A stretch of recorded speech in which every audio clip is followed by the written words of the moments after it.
हिजर तेरा आज पानी मंगे ते मैं खून ना दे गेड़ा जी कर दे तेनू कोल बिठा के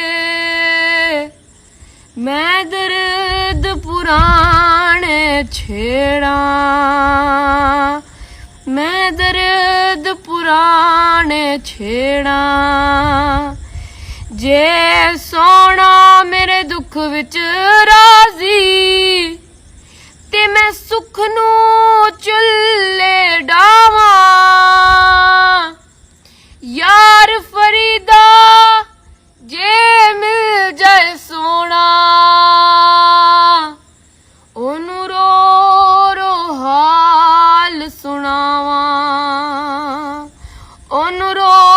रो हाल सुनावा।